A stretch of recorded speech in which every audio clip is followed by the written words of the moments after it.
এই কথাটা বুঝতে গেলে মানে কিসের জন্য বলছি, এর আগের শর্ট ভিডিওটাও দেখতে হবে। কিছুদিন আগে টিভিতে নিউজ দেখছিলাম, পরপর নিউজ দেখছিলাম, কিছু মেয়ে পাচার হচ্ছে এখান থেকে অন্য জায়গায়, আবার অন্য জায়গা থেকেও তো এখানে পাচার হয়।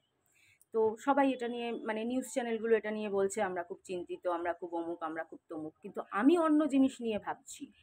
আমি ভাবছি যে এই যে এত এত মেয়ে পাচার হচ্ছে বা কিছু হচ্ছে, কাদের জন্য পাচার হচ্ছে? পুরুষের জন্য তো। এদের নিয়ে গিয়ে নাকি রেড লাইট এরিয়াতে বিক্রি করা হবে। তো রেড লাইট এরিয়াতে কাদের জন্য বিক্রি করা হবে? পুরুষের জন্য। তো এই পুরুষগুলো কোথা থেকে আসে? কুমারটুলিতে তৈরি হয়, মাটি দিয়ে তৈরি হয়। এরা আমাদের আশেপাশেরই মানুষ, আমাদের ঘরের পুরুষ, আমাদের ফ্যামিলি, আমাদের আত্মীয় স্বজন, পাড়া, অন্য পাড়া, আমাদের মধ্যে মিশে থাকা পুরুষই তো। তাদের জন্যই তো এটা হচ্ছে। কিন্তু তবুও কি, পুরুষরা সোনার আংটি, পুরুষরা ঘরে বউ, লাইফে প্রেমিকা থাকার পরেও সব কিছু করতে পারে।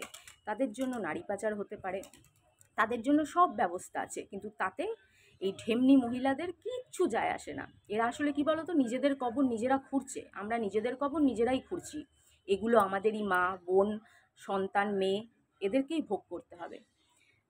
তখন চোখের জল আর দেয়ালে মাথা ঠুকেও কোনো লাভ হবে না। বাঙালি পক্ষ আছে, হিন্দি পক্ষ আছে, কিন্তু নারী পক্ষ নেই। কেউ নারী হয়ে নারীকে সাপোর্ট করে না। নারী পক্ষ মারা গেছে। নারীরা, মহিলাদের একটার বেশি দুটো সম্পর্ক হলে রেড়ে করে ওঠে। দেখেও না যে সম্পর্কটা কেন, কি কারণে, আদেও কি পয়সার জন্য, বা আদেও কি নোংরামির জন্য, নাকি এর পিছনে কোনো আলাদা কারণ আছে, সেটাও কেউ ভেবে দেখে না, রেড়ে করে ওঠে। এদিকে পুরুষরা যে নোংরামির জন্য, শরীরের জন্য হাজার একটা জায়গায় যায়, হাজার জায়গায় মুখ দিয়ে বেড়ায়, তাতে মানুষের কিচ্ছু যায় আসে না। পুরুষ তো সোনার আংটি, সোনার আংটি আবার ব্যাকা।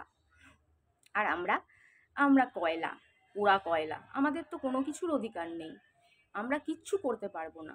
আমরা যদি জীবনে নিজের স্বামীর থেকে কোনো কিছু না পাই, তবুও আমরা কিছু করতে পারবো না।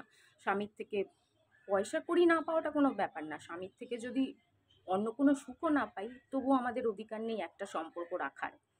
কিন্তু পুরুষরা বউয়ের থেকে সুখ পাওয়ার পরেও 10টা সম্পর্ক রাখতে পারবে।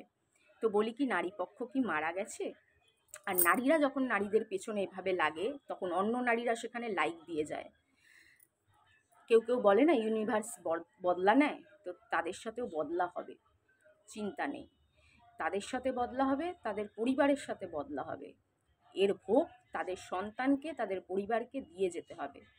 কেন, প্রকৃতি বদলা নেয়, ভগবানও বদলা নেয়, একটু সময় লাগে। তো সেই সময়ের অপেক্ষা কর তোরা, তোদের প্রত্যেকটা পাপের হিসাব হবে, হিসাব হবে।